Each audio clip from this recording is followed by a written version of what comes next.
عليكم ورحمة الله وبركاته. إن الحمد لله الأكرم الذي خلق الإنسان وكرم وعلمه من البيان ما لم يعلم، فسبحان الذي لا يحصى امتنانه باللسان ولا بالقلم، ونشهد أن لا إله إلا الله وحده لا شريك له، ونشهد أن سيدنا وسندنا وحبيبنا وطبيب أرواحنا ومولانا محمدا عبد الله ورسوله الذي أرسله بالحق بشيرا ونذيرا وداعيا إلى الله بإذنه وسراجا وقمرا منيرا. أما بعد فقد قال الله تعالى في كلامه المجيد وفرقانه الحميد. সবাই আমার সাথে একটু পড়েন, আউযু বিল্লাহি মিনাশ শাইতানির রাজীম, বিসমিল্লাহির রহমানির রহিম, والسماء ذات البروج واليوم الموعود وشاهد ومشهود قتل أصحاب الأخدود. وقال تعالى في شان حبيبه ومحبوبه إن الله وملائكته يصلون على النبي يا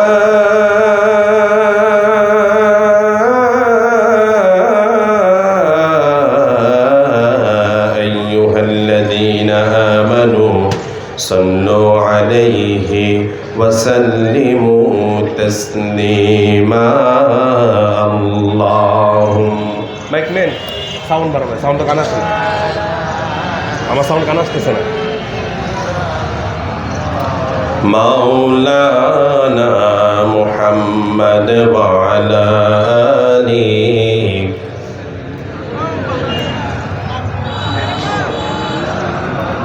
নবীজির শানে দুরূদ পড়লে লাভ না লস বাবা? জবান খুলে বলেন, আমরা কি নবীজির দুরূদ পড়তে কৃপণতা করতে পারে মুসলমান? যারা কৃপণতা করে তারা কি মুসলমান? তারা নামের মুসলমান হতে পারে কিন্তু কামের মুসলমান হতে পারে না। আওয়াজ দিয়ে বলে কথা ঠিক কিনা? আমরা যারা মুমিন, আমরা আমাদের নবীজির শানে আমরা প্রাণ খুলে হৃদয়টাকে উজাড় করে, যারা এখনো ভাবতেছে মাহফিলে মনে হয় মানুষ নাই, আমাদের হৃদয়টাকে উজাড় করে আমাদের নবীজির শানে দুরূদ সালাম পেশ করছি। সবাই পড়ি আল্লাহুম্মা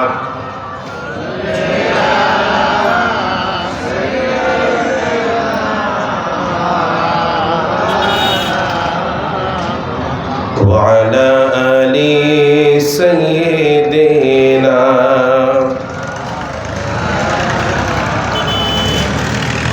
دست دست دبل والی اے آسمان ہی ہم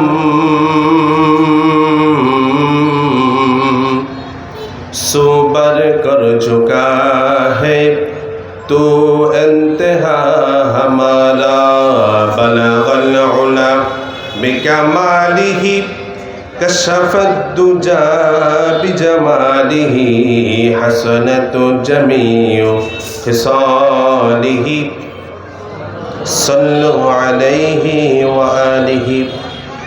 আলহামদুলিল্লাহ।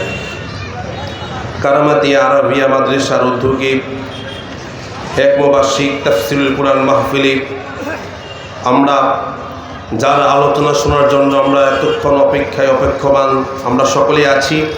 আমাদের সকলের আত্মাধিক রাহবার আমির তাহরিকে খতমে নবুয়ত বাংলাদেশ আল্লামা মুফতি ডক্টর সৈয়দ মোহাম্মদ এনায়েতুল আব্বাসী ওয়াইয়া সিদ্দিকী পীর সাহেব জুনপুরি হুজুর কিছুক্ষণের মধ্যে আমাদের মাঝে এসে পড়বেন। আমি আমার আলোচনার শুরুতে অত্র এলাকার সর্বস্তর মুসলমান ভাইদেরকে দৃষ্টি আকর্ষণ করছি।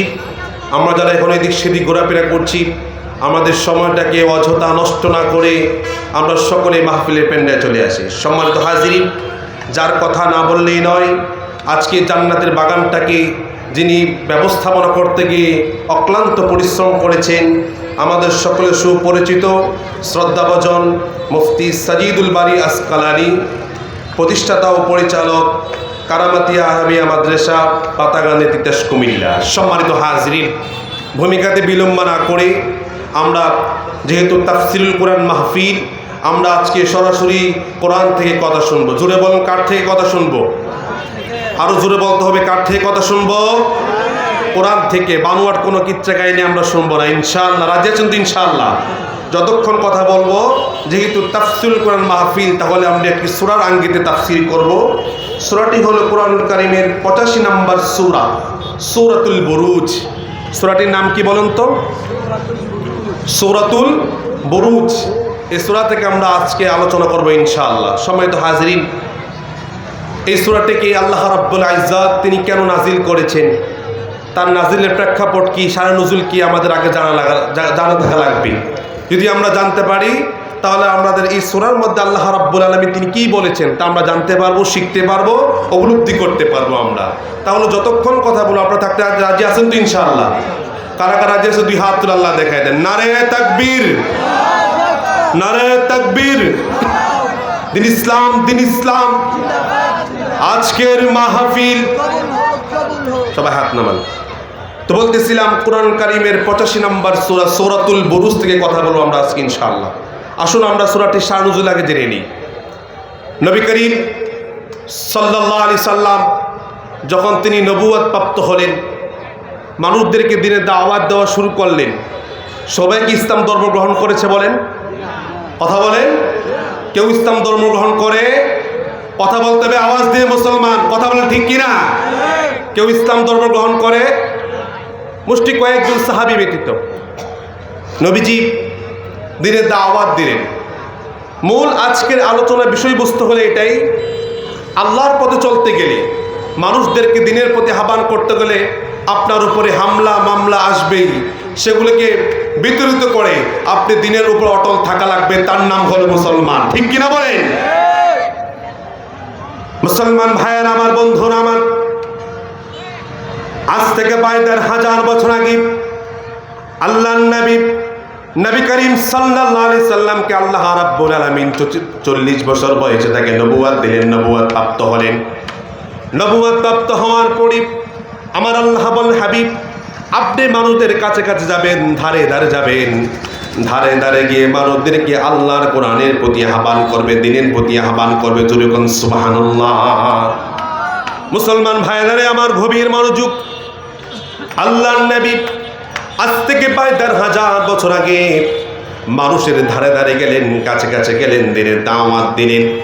এবার দেখেন নবীজির শানে কত বেয়াদবি শুরু হয়ে গেল, নবীজির বিরুদ্ধাচরণ করা শুরু হয়ে গেল। মক্কা নগরীর কাফেররা চাচা আবু তালেবের কাছে এসে বললেন, আবু তালিব তোমার এই ভাতিজা মুহাম্মদকে দিনের দাওয়াতকে বন্ধ করে দিতে বলো, নয়তোবা তোমার সাথে আমার সাথে আর কোনো আমাদের সাথে কোনো সম্পর্ক থাকবে না, বিচ্ছিন্ন হয়ে যাবে। চাচা আবু তালেব আল্লাহর নবীর কাছে গেলেন, গিয়া বলেন, ভাতিজা মক্কা নগরীর মানুষেরা বলল, কাফেররা বলল, আজকের পর থেকে তুমি দিনের দাওয়াতকে দিতে পারবে না, বন্ধ করে দেওয়া লাগবে। মুসলমান ভাইয়ান আমার, আজ থেকে ২,৫০০ বছর আগে আল্লাহর নবী মুহাম্মদুর রাসূলুল্লাহ সাল্লাল্লাহু আলাইহি ওয়াসাল্লাম চাচাকে ডাক দিয়া বলেন, চাচা মক্কা নগরীর কাফেররা আপনাকে এই কথা বলে ফেলল, আপনি তাদের জবাব দিয়ে দিবেন। মক্কা নগরীর কাফেররা যদি আমি নবীজির মুহাম্মদের ডান হাতে সূর্য কেড়ে দেয় আর বাম হাতে চন্দ্র কেড়ে দেয়, আর যদি এই শর্তে বলে দিনের দাওয়াতকে বন্ধ করে দিতে হবে, চাচা আপনি সাক্ষী থাকেন আমি নবীজি দিনের দাওয়াতকে বন্ধ করব না। আল্লাহু আকবার। আমার ভাইরা, নবীজি স্ট্রেট ফরওয়ার্ড জানিয়ে দিলেন দাওয়াতকে তিনি বন্ধ করবেন না। সাহাবায়ে কেরাম দিনের পথে আসা শুরু করে দিল, কিন্তু মক্কার কাফেররা সাহাবায়ে কেরাম দিনের পথে আসার কারণে তাদের উপর নির্যাতন জুলুম অত্যাচার করে কি করে নাই? আওয়াজ দিয়ে বলেন। সাহাবায়ে কেরামের উপরে অত্যাচার শুরু করে দিল। সাহাবী এসে বলে, ইয়া রাসূলুল্লাহ, নবীজি ইসলাম ধর্ম গ্রহণ করার কারণে আমার ঘরটাকে মক্কার কাফেররা জ্বালিয়ে পুড়িয়ে ছারখার করে দিল। ওইদিকে হযরতে বেলাল কি আল্লাহ এক বলার কারণে তার মনিবটাকে উত্তপ্ত বালুর মধ্যে শোয়াইয়া দিল। ওইদিকে হযরতে খাব্বাবকে ইসলাম ধর্ম গ্রহণ করার কারণে শরীরে চড়ালো, ঠিক কিনা বলেন? আমার ভাইয়েরা, এবার সাহাবায়ে কেরামেরা তারা চিন্তিত হয়ে পড়ল, হাইরে ইসলাম ধর্ম গ্রহণ করার কারণে আমাদের উপরে নির্যাতন শুরু হয়ে গেল। আমার আল্লাহ রাব্বুল আলামিন বলেন, হাবিব আপনি জানাই দেন, ইসলাম ধর্ম গ্রহণ করার কারণে, একামত দিনকে প্রতিষ্ঠা করার কারণে, আল্লাহর জমিনে আল্লাহ দিনকে প্রতিষ্ঠা করার কারণে যারা সংগ্রাম করেছে, লড়াই করেছে, লা ইলাহা ইল্লাল্লাহ কালিমা পড়েছে, তাদের জীবনী আপনি তাদেরকে শুনিয়ে দেন, তাদের কষ্টের জীবনী আপনি শুনিয়ে দেন। আর সাহাবায়ে কেরামকে আল্লাহ রাব্বুল আলামিন সান্ত্বনা দেওয়ার জন্য কোরআনুল কারীমে সূরাতুল বুরুজ নাযিল করেছে। জোরে কোন সুবহানাল্লাহ। তাহলে আমরা জানতে পারলাম আমাদেরকে সান্ত্বনা দেওয়ার জন্য আল্লাহ তাআলা এই সূরাটাকে নাযিল করেছেন। আসলে এই সূরাতে আল্লাহ তাআলা কি বলেন?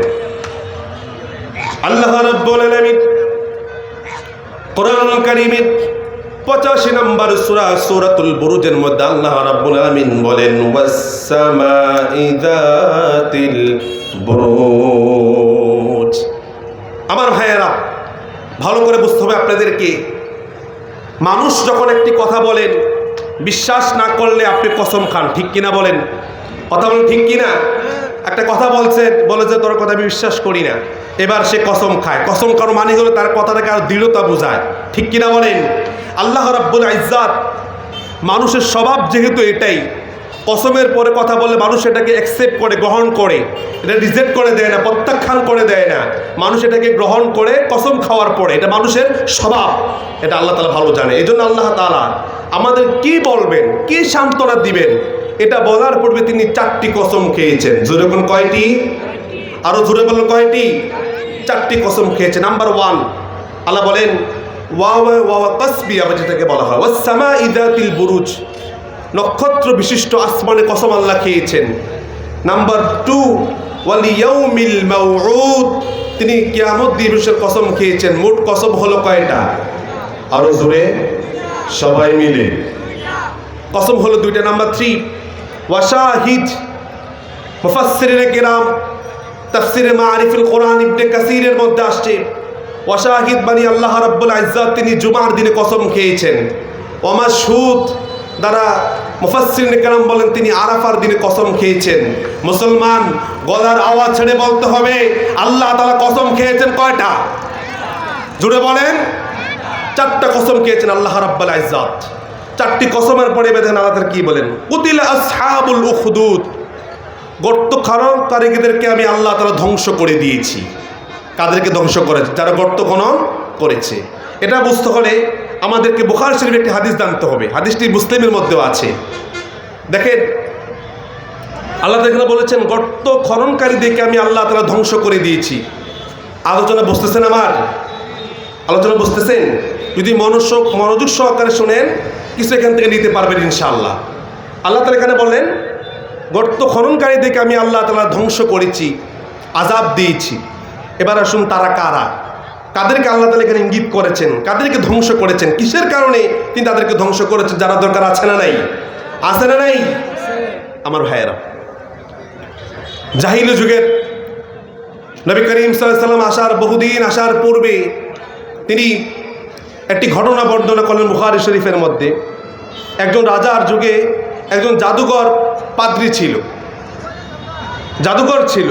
সে বাদশাকে বলে, বাদশা মহোদয়, আমি তো ইন্তেকাল করবো, আমার তো বয়স হয়ে গিয়েছে, এই জাদুবিদ্যাকে শিক্ষার জন্য একজন লোক তো দরকার, একজন যুবক দরকার, আপনি ব্যবস্থা করে দেন। আমার ভাইয়েরা, এবার বাদশাহ গোটা রাষ্ট্র থেকে একটি যুবককে তিনি বাছাই করলেন। বললেন যে প্রত্যেক দিন সকালবেলা তুমি আমার রাজপ্রাসাদে আসবে, এ জাদুঘর থেকে তুমি শিক্ষা অর্জন করবে, তোমাকে তিনি যা শিক্ষা দেন তাই তুমি শিক্ষা অর্জন করবে। ভালো করে বুঝতে হবে। এবার প্রতিমধ্যে খ্রিস্টান ধর্মের এক পাদ্রী ছিল, যিনি এক আল্লাহকে বিশ্বাস করতেন। জরুরি কাকে বিশ্বাস করতেন? আল্লাহ তাআলাকে বিশ্বাস করতেন। এবার ওই যুবক প্রত্যেক দিন বাদশার দরবারে যাওয়ার সময় পাদ্রীর সান্নিধ্য একটু অর্জন করতেন, তার কাছে একটু বসতেন, কথাবার্তা বলতেন। তিনি দিনে দাওয়াত দিলেন। দাওয়াত দেওয়ার পরে ঘটনা বিশাল বড় লম্বা, সময় আমার কম, সংক্ষেপে বোঝাচ্ছি। বাদশার দরবারে যেতে তার দেরি হতো, সে তাকে আঘাত করত। ও জাদুঘর বাসায় আসতে আবার দেরি করত, তাকে আবার আঘাত করত। শুধু একটাই মাত্র কারণ, সে ওই পাদ্রীর সাথে সময় দিত। ভাইয়ের আমার, এবার একদিন ঘটনাকালীন সময়ে বাদশার দরবারে যাওয়ার সময় বিশাল বড় একটি সিংহ যেটাকে বলা হয়, সিংহ রাস্তার মধ্যে বসে আছে, মানুষ তাকে পার হতে পারছে না, সে মাঝখানে বসে আছে। এবার মানুষটা খুব হুলগুলসর করে দিল, কিভাবে আমরা রাস্তা পেরোতে পারি, এই সিংহের জন্য আমরা রাস্তা পার হতে পারছি না। এবার যুবক দেখেন কি বলেন। যুবক এবার আল্লাহ তাআলার কাছে দোয়া করছে, রব্বুল আলামিন, আয় আল্লাহ তাআলা, যদি পাদ্রী ধর্ম, খ্রিস্টান ধর্মের পাদ্রী যদি সত্য হয়ে থাকে, আর যদি জাদুঘরের যদি সত্য হয়ে থাকে, পাদ্রী ধর্মটা আমি যে কঙ্কর মারবো, কঙ্কর মারার সাথে যদি মারা যায় সিংহটা, তাহলে আমি বিশ্বাস করি পাদ্রীর ধর্মটা সত্য। আর যদি এই সিংহটা মারা না যায়, আমি বিশ্বাস করি ওই জাদুঘরের ধর্ম সত্য। মুসলমান ভাইরা আমার, হাদিসের মধ্যে আসছে, যুবক কঙ্করটা সিংহের দিকে নিক্ষেপ করল। নিক্ষেপ করার সঙ্গে সঙ্গে আল্লাহ রাব্বুল আলামিন সিংহটাকে দুনিয়া থেকে তিনি ত্যাগ করে দিলেন। আর যেরকম সুবহানাল্লাহ। আমার ভাইয়েরা, বন্ধুরা, গভীর মনোযোগ। যুবক যখন এই অবস্থা করলেন, রাষ্ট্রের সমস্ত মানুষ দেখে ফেলল। সমস্ত মানুষের কাছে যুবকের পরিচিতি বাড়তে লাগলো, বিস্তার হতে লাগলো। এবার একজন অন্ধ ব্যক্তি এসে বলে, যুবক তুমি নাকি মানুষকে সুস্থ করো? যুবক বলে, আমি সুস্থ করে একমাত্র তিনি কে? জবান খুলে বলুন, তিনি কে? যুবক বলল, আমি আল্লাহ তাআলা, তিনি সুস্থ করেন, আমি কাউকে সুস্থ করি না। তবে শর্ত হলো একটা, আমি তোমার চোখের জন্য আমি আল্লাহর কাছে দোয়া করতে রাজি আছি, তোমাকে কালিমা পড়ে মুসলমান হওয়া লাগবে। এবার যুবকটা বলল, ঠিক আছে, আমি কালিমা পড়ে মুসলমান হয়ে যাব। এবার যুবক আল্লাহর কাছে দোয়া করলেন, তার চোখটাকে যিনি ফিরিয়ে দিলেন তিনি কে? আরো জোরে বলেন। এবার যখন চোখের দৃষ্টি ফিরে পেল, এবার এই লোকটা যখন চোখে দৃষ্টি ফিরে পেল, বাদশার দরবারে খবর হয়ে গেল, যেই যুবকটাকে জাদুবিদ্যা শিক্ষার জন্য এত কিছু করা হলো, ওই যুবকটা মানুষদেরকে সুস্থ করছে। বাদশা তো খুব খুশি হয়ে গেল। এবার যুবককে ডাক দিয়ে বলো, যুবক তুমি তো ভালোই অর্জন করেছো, জাদুবিদ্যা ভালোই অর্জন করেছো। যুবক বলে, আমি জাদুবিদ্যা অর্জন করি না, বিষয়টা এটা না, আমি এক আল্লাহর প্রতি ঈমান এনেছি, ওই আল্লাহর কুদরতি হলো সব হলো এটা। জোরে কোন সুবহানাল্লাহ। আমার মুসলমান ভাইয়েরা, বাদশার মাথা গরম হয়ে গেল, আগায় নীরব। আমি ছাড়া কি এই রাষ্ট্রের মধ্যে আর কোনো রব আছে নাকি? এবার বাদশা মহোদয় অন্ধ ব্যক্তি কি, পাদ্রী কি শহীদ করে ফেললো। যুবককে পাহাড়ে চড়াই পাড়ালেন তার সৈন্যবাহিনী দিয়ে। আল্লাহর হুকুমে প্রকম্প ভূমিকম্প শুরু হয়ে যুবক সুস্থ হয়ে বাদশার দরবারে ফিরে এসেছে। আর ওই সৈন্যবাহিনীকে আমার আল্লাহ তাআলা ধ্বংস করে দিল। যুবককে আবার নদীর মধ্যে নিয়ে যাওয়া হলো। আমার আল্লাহ তাআলা এমন জোরে তুফান দিলেন, ঝড় দিলেন, ঝড়ের কারণে, তুফানের কারণে শত্রু বাহিনীকে আমার আল্লাহ তাআলা তাদেরকে ধ্বংস করে দিলেন। আর যুবককে সুস্থ মতো তিনি ফিরিয়ে দিলেন। এবার বাদশার মাথা গরম হয়ে গেল, এত কিছু করলাম, এত প্রাণ করলাম, তারপরও তোকে আমি হত্যা করতে পারলাম না। এবার যুবক বাদশাকে বলে, বাদশা মহোদয় আপনি আমাকে হত্যা করতে পারেন, শর্ত হলো একটা। জোরে কোন কয়টা? আরো জোরে বলেন। আমার ভাইয়েরা, শর্ত হলো একটা। যুবক বলে, বাদশা মহোদয় আমাকে আপনি হত্যা করতে পারেন, গোটা একটি মাঠের মধ্যে আপনার রাষ্ট্রে যত মানুষ আছে সমস্ত মানুষকে একত্রিত করবেন, সমাবেত করবেন, আপনি তীরটা আমার দিকে মারবেন, বিসমিল্লাহি রব্বিল গুলাম, আপনি আমার রবের নামে আমাকে তীর মারবেন, আমি শহীদ হয়ে যাব। বাদশা মহোদয় বললেন, হায়রে, আমি কত প্ল্যান করলাম তোকে মারার জন্য, সহজ উপায় যেহেতু বলে দিয়েছিস আমাকে, এবার ঠিক তার কথা অনুযায়ী রাষ্ট্রের সমস্ত মানুষকে একত্রিত করা হলো। আর তাকে বিসমিল্লাহি রব্বিল গোলাম বলে তীরটা মেরে দিয়ে তিনি শহীদ হয়ে গেলেন। উপস্থিত সমস্ত মানুষেরা এই অবস্থা দেখে তারা কালিমা পড়ে মুসলমান হয়ে গেল। আমার মুসলমান ভাইয়েরা, এবার আসুন কালিমার কি পরীক্ষা। আপনি মুসলমান দাবি করেন, আপনি কালিমার পরীক্ষা উত্তীর্ণ হতে পারেন নাই, কালিমার পরীক্ষার সম্মুখীন আপনি হতে পারেন নাই, ঠিক কিনা বলেন? আমি মুসলমান দাবি করি, কালিমার পরীক্ষাকে আমরা দিয়েছি নাকি বলেন? কথা বলেন।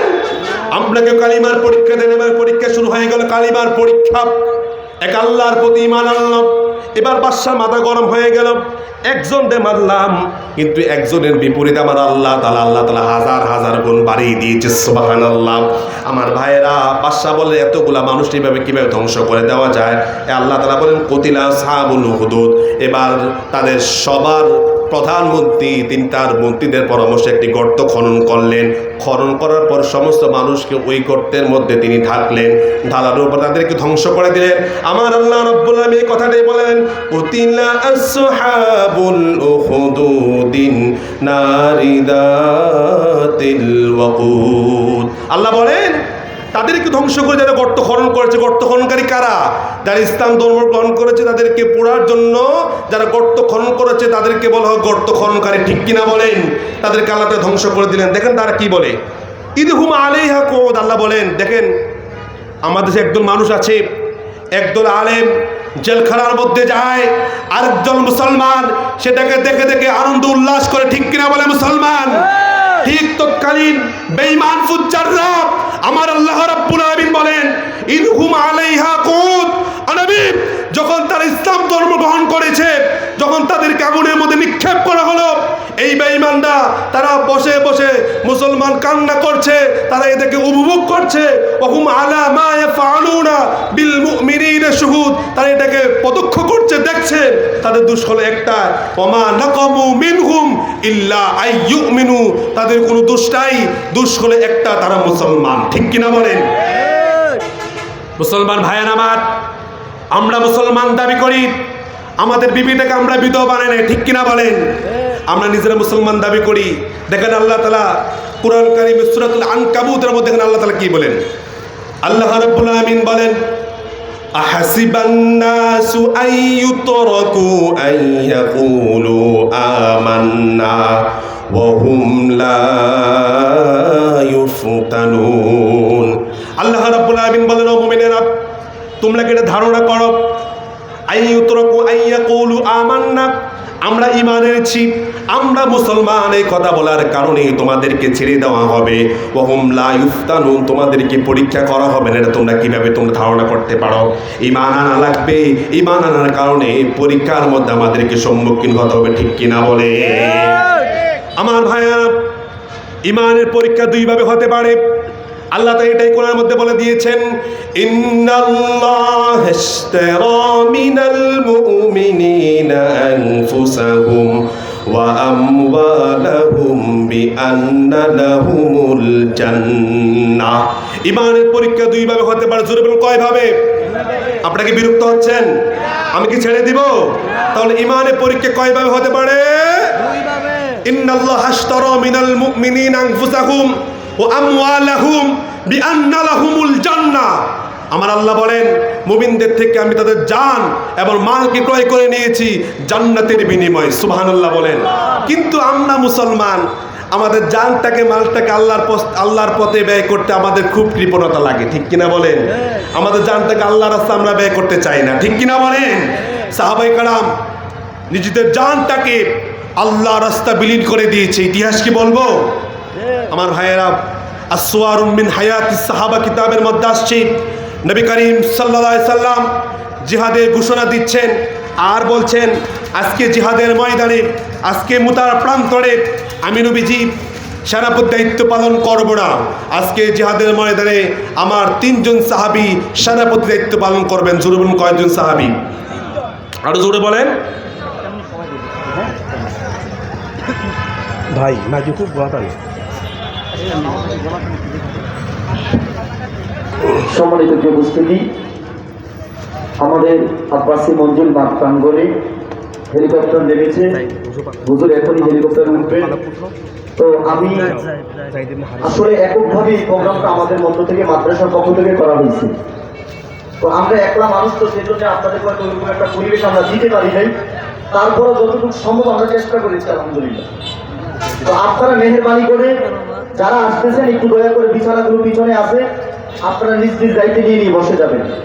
আর মা বোন যারা আসতেছেন, আপনাদের জন্য আমাদের মাদ্রাসার দোতলাতে তারামাতিয়া আরাবিয়া মাদ্রাসাতে আপনাদের জন্য জায়গা আছে, ওখানে আপনারা বসবেন।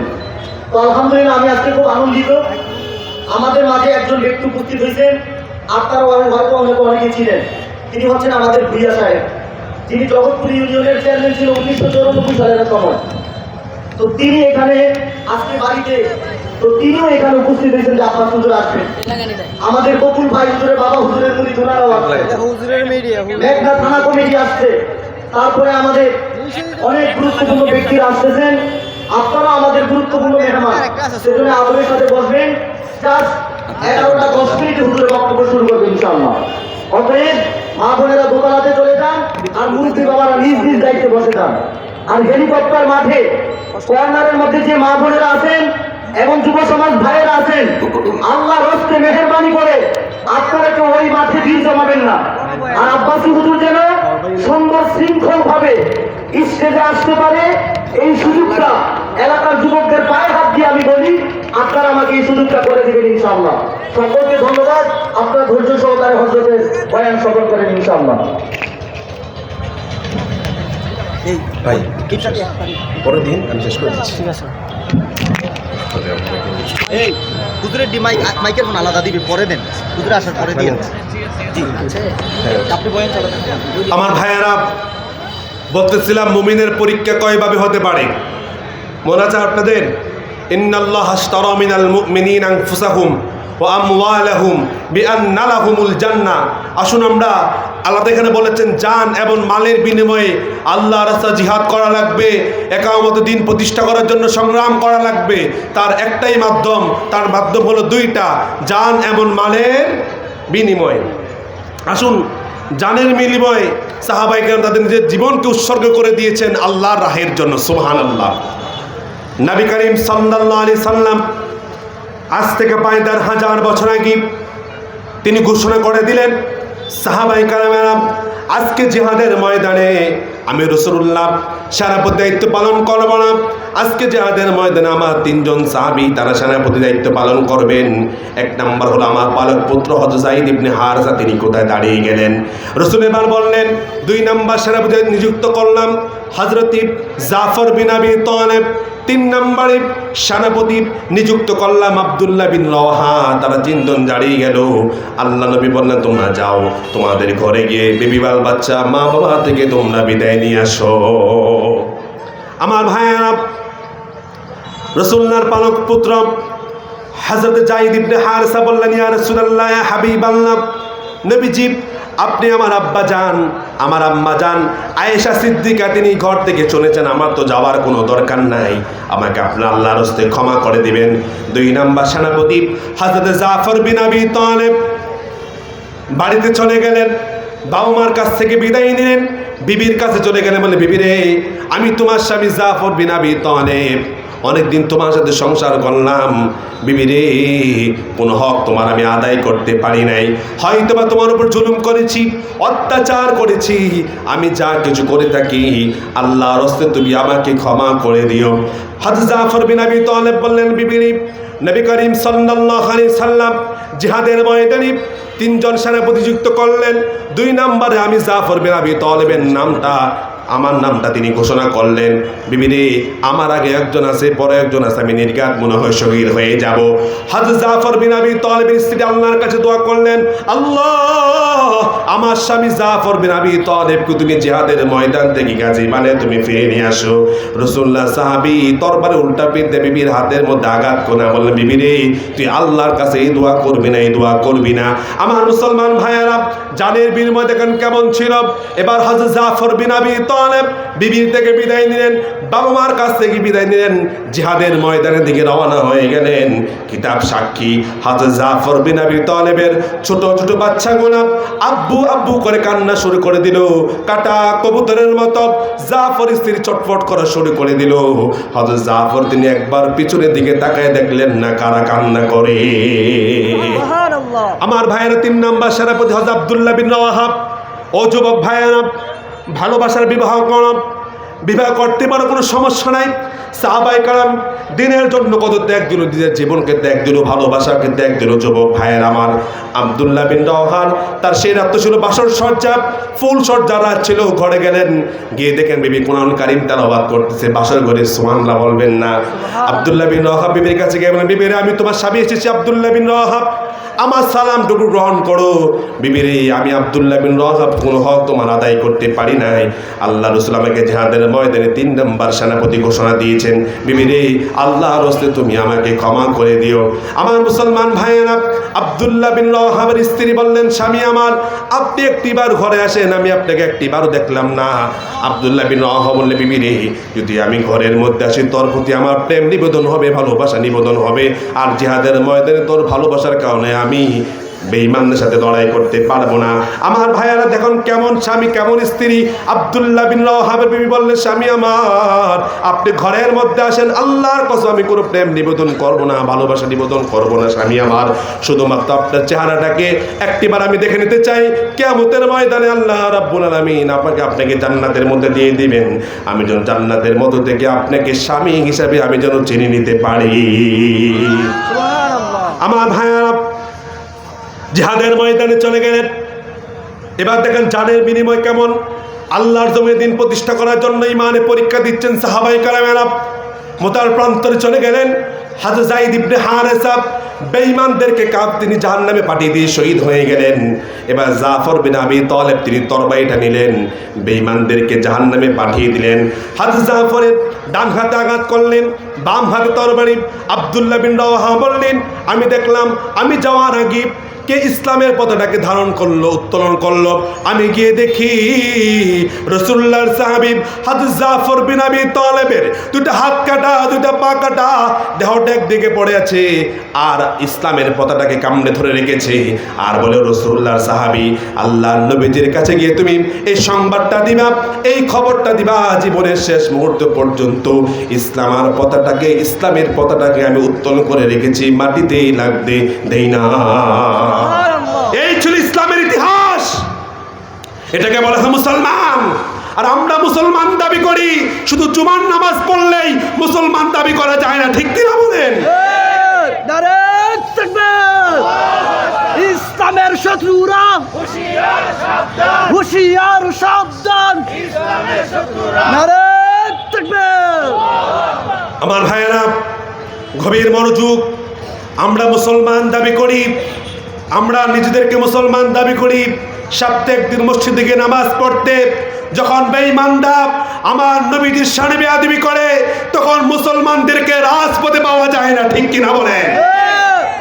আমরা এই মুসলমান দাবি করি যার ভিতরে ন্যূনতম ঈমান থাকবে। যে ব্যক্তি ইসলামের বিরুদ্ধে কথা বলবে, নুরানি মাদ্রাসার বিরুদ্ধে কথা বলবে, এক জাররা ঈমান থাকা পর্যন্ত এই সমস্ত মসজিদদেরকে রাষ্ট্র থেকে বরখাস্ত করা লাগবে, ঠিক কিনা বলেন? আমার ভাইয়েরা, এদেশের মানুষ সচেতন হয়ে গিয়েছে। কোথায় পড়াশোনা হয় আর কোথায় পড়াশোনা হয় না এদেশের মানুষ ভালো করেই জানে, ঠিক কিনা বলেন?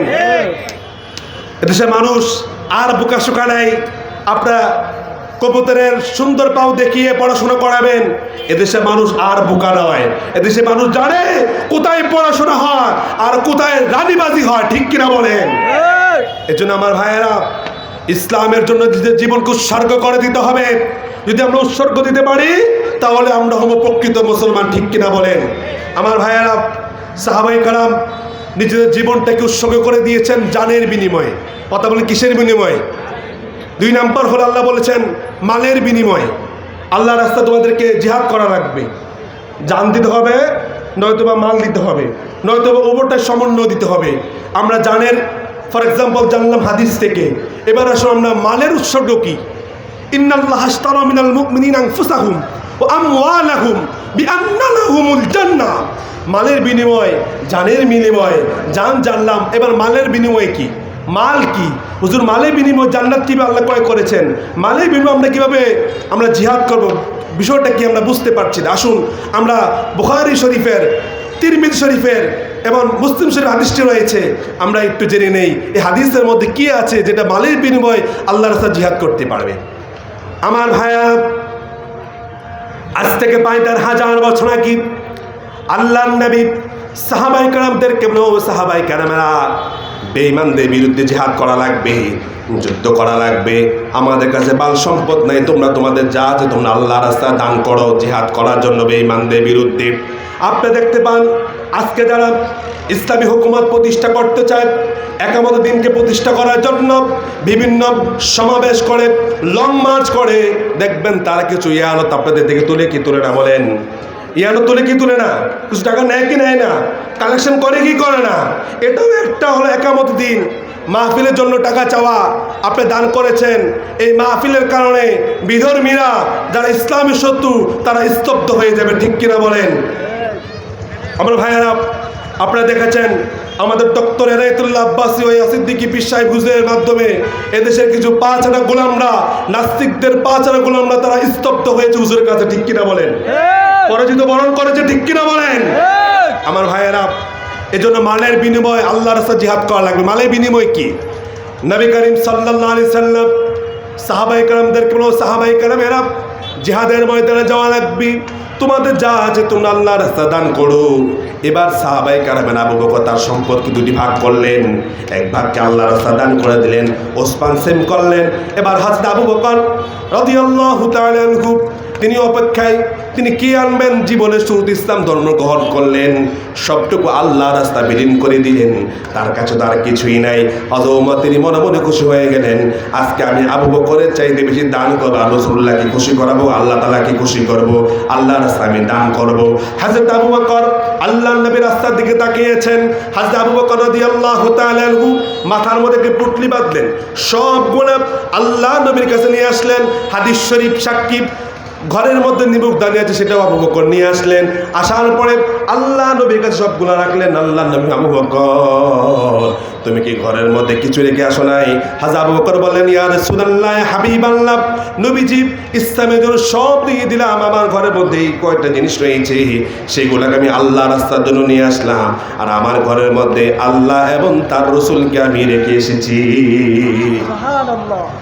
মালের বিনিময়ে আল্লাহর রাস্তায় জিহাদ করা লাগবে ভাই।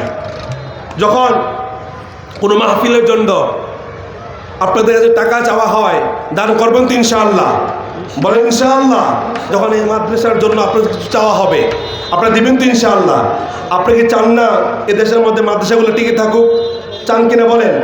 আমি আমার জুমার মসজিদে, যেখানে জুমা পড়ে ভাটিয়ালিতে, প্রায় ১,৫০০ থেকে ২,০০০ মুসল্লি হয় প্রত্যেক জুমাতে শহরে। আমি আমার মুসল্লিদেরকে বলছি, আপনারা ইন্তেকালের পরে আপনার সন্তান আপনার জানাজা নামাজ পড়ায় নাই, আপনি যার জন্য ঘন্টা কি ঘন্টা ব্যয় করে দিয়েছেন, এই সন্তানটা আপনাকে একটু দোয়া করবে, এটাই আপনি শিক্ষা দিতে পারলেন না। আর আপনি মনে করেন আপনার মৃত্যুর পরে আপনার সন্তান আপনার জন্য দোয়া করেন, যে সন্তান আপনি জীবিত থাকা অবস্থায় নামাজ পড়ে না, রোজা রাখে না, ভালো কোনো কাজ করে না, আপনি মৃত্যু পরে সন্তানটা আপনার জন্য দোয়া করবে, এটাকে আপনি বিশ্বাস করেন? এটাকে বিশ্বাস করা যায় বলেন? বিশ্বাস করা যায়? মিয়া, আপনি বলেন আমার সামনে রমজান মাস আসতেছে, অনেক অভিভাবক আছে যে সে ঘুমাক, তার বয়স মাত্র কম, রোজা কেন রাখবে? এরকম বলে কি বলে না? কথা বলেন। আমার ভাইয়েরা, আজকে মাহফিল থেকে আপনাদেরকে বলে দিচ্ছি, কাল কঠিন কিয়ামতের ময়দানে আপনার সন্তানকে যখন এই নামাজ না পড়ার কারণে, রোজা না রাখার কারণে, আল্লাহর কোনো হুকুমকে অমান্য করার কারণে যখন জাহান্নামের মধ্যে নিক্ষেপ করা হবে, টেনে টেনে জাহান্নামের মধ্যে নিয়ে যাওয়া হবে, এবার ওই ছেলের আল্লাহ আমি নামাজ পড়ি নাই, রোজা রাখি নাই, আমাকে ছোটকাল থেকে আমার আব্বা আম্মু শিক্ষা দেয় নাই, শিক্ষা না দেওয়ার কারণে আজকে তাদের কেড়ে দেন, তাদের ঘাড়ে পাড়া দিয়ে আজকে আমি জাহান্নামের মধ্যে যাব। জোরে কর নাউজুবিল্লাহ।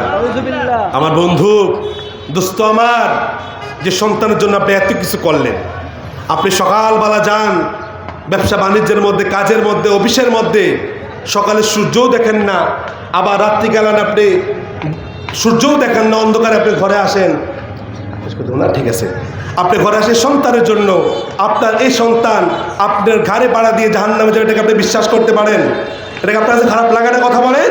এর জন্য আমার ভাইয়েরা, যদি এটা না চান, আপনার সন্তানকে মাদ্রাসায় ভর্তি করিয়ে দেন, দিন শিক্ষা দেন। যদি দিন শিক্ষা দিতে পারেন, সে আল্লাহকে চিনবে। যে আল্লাহকে চিনবে সে তার বাবা মাকে কখনো বৃদ্ধাশ্রমে পাঠাবে না, ঠিক কিনা বলেন? আপনার বাংলাদেশে যদি জাস্টিফাই করেন দেখবেন একটা বৃদ্ধাশ্রমেও কোনো হাফেজ কোরআনের বাবা মা নাই, ঠিক কিনা বলেন? আলেমের বাবা নাই, আলেমের মা নাই। যারাই আছে আমি বলি আপনার সন্তানকে মাদ্রাসা পড়ার বিষয় এরকম না, আগে দিনই শিক্ষা দেন। যদি দিন শিক্ষা দিতে পারে সে ইঞ্জিনিয়ার হবে। যদি দিন শিক্ষা তার ভিতরে থাকে, আল্লাহর ভয় থাকে, তাকওয়া থাকে, সে রাস্তাতে রডের বিনিময়ে কখনো বাস দিবে না, ঠিক কিনা বলেন? সে ডাক্তার হবে, তবে কসাই ডাক্তার হবে না, ঠিক কিনা বলেন? সর্বোপরি আমি যে বিষয়টা কথা বলতেছিলাম, কোরআন কারিমের 85 নম্বর সূরা সূরাতুল বুরুজ থেকে মূল আলোচনার থিওরি হলো, সারসংক্ষেপ হলো এটাই, যদি আমরা মুসলমান দাবি করি আমাদের উপরে হামলা মামলা আসবেই। আশা মানে আমরা ইসলামকে কখনো ত্যাগ করব না, ঠিক কিনা বলেন? মনকে ভাঙানো যাবে না। মুসলমানদের ইতিহাস রক্তের ইতিহাস, ঠিক কিনা বলে বহেন আমার? এজন্য দেখেন না আমাদের কোরআন পাখিরা বছর কি বছর জেলখানার মধ্যে আবদ্ধ হয়ে শহীদ হয়েছে। বর্তমানে যারা জেলখানার মধ্যে আছে ইনশাআল্লাহ আজ হোক কাল হোক তারা আমাদের মাঝে ফিরে আসবে ইনশাআল্লাহ। সম্মানিত ভাইয়েরা, আমি আলোচনা এখানে শেষ করছি। সকলের কাছে দোয়া চেয়ে আমি আলোচনা এখানে শেষ করছি। ওমা আলাইনা ইল্লাল বালাগ। আসসালামু আলাইকুম ওয়া রাহমাতুল্লাহি তাআলা ওয়া বারাকাতুহু।